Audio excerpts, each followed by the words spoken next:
तो एक फिल्म है जिसकी आजकल हर तरफ चर्चा हो रही है, धुरंधर 2। जबरदस्त एक्शन, कमाल की मेकिंग, मतलब एक ऐसी ब्लॉकबस्टर जिसने सबका दिल जीत लिया है। पर जरा सोचिए, क्या हो अगर साल की ये सबसे बड़ी हिट फिल्म सिर्फ एंटरटेनमेंट ना हो, बल्कि उससे कुछ ज्यादा हो। आज हम इसी सवाल की तह तक जाएंगे। क्या ऐसा हो सकता है कि जबरदस्त एंटरटेनमेंट की परत के नीचे कोई गहरा और कहीं ज्यादा पेचीदा मैसेज छिपा हो? तो आइए इस छिपे हुए संदेश की गहराई में उतरते हैं। देखिए, यहां जो मेन आर्ग्यूमेंट है वो ये है कि ये फिल्म, जो कि बनी तो बहुत अच्छी है, शायद एक बहुत पावरफुल पॉलिटिकल मैसेज देने का काम कर रही है। और यहीं पर ना बात काफी इंटरेस्टिंग हो जाती है। इस एनालिसिस में एक टर्म यूज हुआ है, कॉन्सेप्चुअल स्पॉन्सरशिप। अब ये क्या है? इसको ऐसे समझिए, एक होता है डायरेक्ट एड, एक डेडिकेटेड विज्ञापन, जिसे हम ज्यादातर इग्नोर कर देते हैं, है ना, स्किप कर देते हैं। लेकिन ये जो कॉन्सेप्चुअल स्पॉन्सरशिप है, ये बिल्कुल अलग है। ये मैसेज को एक ऐसी मजेदार कहानी में लपेट कर देती है जिसे हम खुद देखना चाहते हैं, और बस यही चीज इसे इतना ज्यादा पावरफुल बना देती है। तो फिर ये प्रोपेगेंडा काम कैसी करता है? इसकी रेसिपी क्या है? ये एनालिसिस बताता है कि फिल्म अपना मैसेज हम तक पहुंचाने के लिए एक बहुत ही खास, एक बहुत चालाक तकनीक का इस्तेमाल करती है। और इस स्ट्रैटेजी का नाम है फैक्चुअल एंकरिंग। इसका आइडिया बहुत सिंपल है लेकिन असरदार। आप कोई एक सच्ची जानी पहचानी घटना लेते हैं जिसे सब जानते हैं, और फिर उसके इर्द गिर्द एक फिक्शनल, मतलब एक मनगढ़ंत कहानी बुन देते हैं। और होता क्या है कि वो कहानी भी उतनी ही असली लगने लगती है जितनी की वो घटना।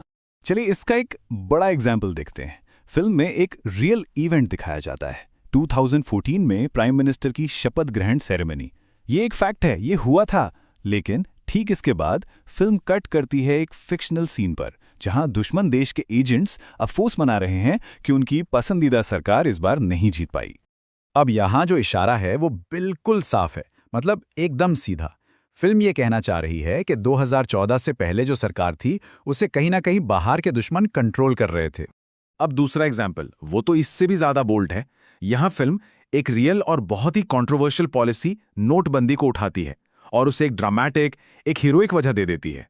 कहानी ये बनाई जाती है कि ये एक सीक्रेट मिशन था, दुश्मनों की एक बहुत बड़ी साजिश को फेल करने के लिए। और ये सीन इमोशनल मैनिपुलेशन का एक बेहतरीन नमूना है। फिल्म में नोटबंदी की अनाउंसमेंट होती है और अगले ही पल देश के दुश्मन छाती पीट पीट कर रो रहे हैं। अब ये सीन देखने वालों के मन में देशभक्ति और गर्व की एक जबरदस्त लहर पैदा करने के लिए ही बनाया गया है। अब मन में ये सवाल आ सकता है कि अरे ये तो सिर्फ एक फिल्म है ना, ये तो क्रिएटिव फ्रीडम है। और ये सवाल बिल्कुल जायज़ है, और ये एनालिसिस इस डिफेंस पर भी बात करता है। ये जो डिस्क्लेमर है, ये एक काल्पनिक रचना है वगैरह, ये हम सब ने फिल्मों से पहले देखा है।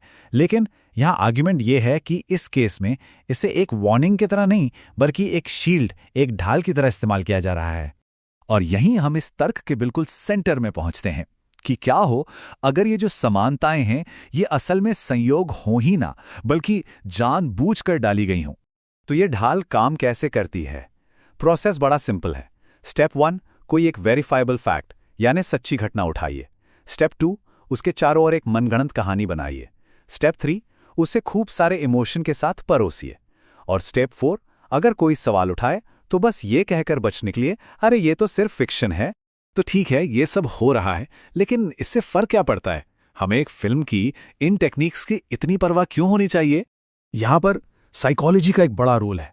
देखिए, फिल्म की जो हाई क्वालिटी प्रोडक्शन है, उसकी तेज रफ्तार और इमोशनल कहानी, ये सब मिलकर हमारे दिमाग में एक डोपामाइन रश क्रिएट करते हैं। और जब हम इमोशंस में बह जाते हैं ना, तो हमारी क्रिटिकल थिंकिंग, मतलब सही गलत सोचने की क्षमता, वो कम हो जाती है। हम सवाल करना बंद कर देते हैं और बस महसूस करने लगते हैं। और इन इमोशंस का असर असल दुनिया में भी होता है। जब कोई फिल्म ऑपोजिशन पार्टियों को देश का दुश्मन बताए और सरकार की पॉलिसीज को हीरो की तरह दिखाए, तो ये चिंता तो होगी ही कि ये लोगों की सोच पर असर डाल सकती है, खासकर तब जब चुनाव सिर पर हों। और आखिर में सबसे बड़ी चिंता यही है कि अगर देखने वाले सच और कहानी में फर्क करना बंद कर दें और अपना वोट फैक्ट्स पर नहीं बल्कि एक फिल्मी कहानी के आधार पर देने लगें, तो ये हमारी डेमोक्रेटिक प्रोसेस के लिए एक बहुत बड़ा खतरा है। तो सवाल उठता है कि हम क्या कर सकते हैं। देखिए, इस पूरे एनालिसिस का मकसद निराश करना नहीं है, बल्कि हमें और आपको एक ज्यादा अवेयर, एक ज़्यादा जागरूक व्यूअर बनाना है। अगली बार जब कोई भी फिल्म या शो देखें तो बस अपने आप से ये कुछ आसान से सवाल पूछकर देखिए कि इसमें फैक्ट क्या है और कहानी क्या है। मुझे इस वक्त कैसा महसूस कराने की कोशिश हो रही है, इस कहानी से किसका फायदा हो रहा है।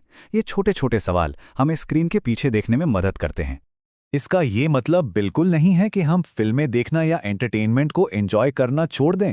बिल्कुल नहीं। बात सिर्फ इतनी है कि हम स्टोरी टेलिंग की पावर को समझें और ऐसा करके एक ज़्यादा इन्फॉर्म्ड, एक बेहतर ऑडियंस बने। तो मैं आपको इसी एक सवाल के साथ छोड़ जाती हूं कि जब कहानी और हकीकत के बीच की लकीर धुंधली पड़ जाए, तो फिर ये कौन तय करेगा कि सच क्या है?